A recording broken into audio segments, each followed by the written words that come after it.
Amara Wells was a waitress at the Skyline Grill, a luxurious restaurant high above the city. She was quiet, polite, and excellent at her job.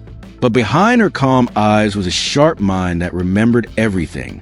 One evening, Ethan Cole, a famous and powerful billionaire, was entertaining clients at his usual table. When Amara recommended a wine, he smiled and said, "You seem smart. Got any investment tips for me?" His friends chuckled, but Amara didn't blush or look away.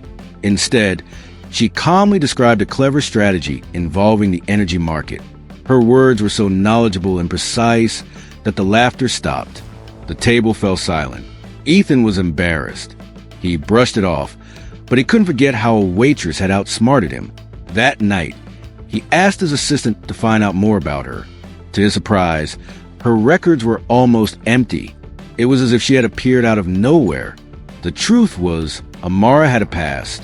Years before, she had been a brilliant financial analyst at Ethan's own company, Cole Capital. She had been wrongly accused of crimes she didn't commit and lost her job, her reputation, and her family's home. The system had failed her. She hadn't met Ethan by chance that night. She had planned it. Ethan's curiosity turned into an obsession. He visited the restaurant again, offering her a job and making clever comments about finance to test her. Each time, Amara politely declined or changed the subject. She was always one step ahead. While Ethan was trying to uncover her secrets, Amara, with the help of a tech-savvy friend, was quietly uncovering his. She found proof of his dishonest business deals, hidden money, and lies he told his investors.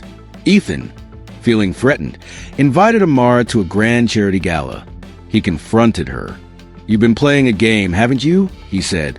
Amara smiled gently. "Only the one you started," she replied. As she left, Ethan got a call. His company's computer systems had been breached. He finally understood he was in serious trouble. The next day, Ethan was at a huge conference announcing a multi-billion-dollar merger. Suddenly, the screens changed. Documents, videos, and financial records appeared for everyone to see, clearly showing Ethan's crimes. The room erupted in shock. Authorities moved in. From the back of the room, Amara watched. She felt no joy, only peace. Months later, Ethan Cole was convicted and sent to prison. Amara started her own company, Wells Capital, built on honesty and fair practices. One day, a young intern asked her, "Were you ever afraid of losing?" Amara looked out at the city skyline, where her company's name now shone brightly on a building. "Losing," she said, "taught me how to win the right way." The clink of fine crystal and the low hum of conversation filled the Skyline Grill, a restaurant perched like a jewel box at the top of the city. Amara Wells moved through the tables with a quiet grace, her posture perfect, her smile polite. In her simple waitress uniform, she was nearly invisible to the powerful people who dined there, and that was exactly how she wanted it. At the best table by the window sat Ethan Cole, a billionaire hedge fund manager. He held court with a charming smile that didn't quite reach his eyes. He was a man who believed the world existed for his convenience. Amara approached. "The 98 Chateau Lynch Bages is exceptional tonight, Mr. Cole," she said, her voice calm and clear. Ethan glanced up, a flicker of amusement on his face. He smirked, leaning back in his chair. "You seem smart," he said, his tone dripping with condescension. "Got any investment tips for me?" His clients chuckled. It was a joke at her expense. But Amara didn't flinch. She met his gaze and, in a voice that was both humble and precise, said, "Actually, the energy sector is primed for a correction. A strategic short position against the major LNG carriers could yield a 400% return in 6 weeks." The laughter died. The client stared, one adjusting his glasses as his mind whirred. The analysis was too sharp, too insider. It was not a guess. It was a masterclass. Ethan's smirk vanished, replaced by a flush of embarrassment. A lucky guess from the help. He dismissed her, but the damage was done. The seed of unease was planted. He was not used to being challenged, especially by someone he considered beneath him. That night, in his silent penthouse, the memory of her calm confidence gnawed at him. He called his assistant. "I want a full background check on that waitress. Amara Wells. Find me something." The report that came back was alarmingly blank. No digital footprint, no history. It was as if she had appeared out of thin air 5 years ago. The mystery only deepened his obsession. The truth Ethan could not find was a simple, painful one. Years earlier, Amara had not been a waitress. She had been a rising star, a brilliant senior financial analyst at his own company, Coal Capital. She had been framed for insider trading by a superior, a crime that cost her everything. Her career, her reputation, and the family home her mother had worked a lifetime to own. The system, a system Ethan expertly manipulated, had crushed her. She hadn't stumbled into the Skyline Grill. She had applied for the job a year ago and waited patiently for his table. Ethan Cole had always been her target.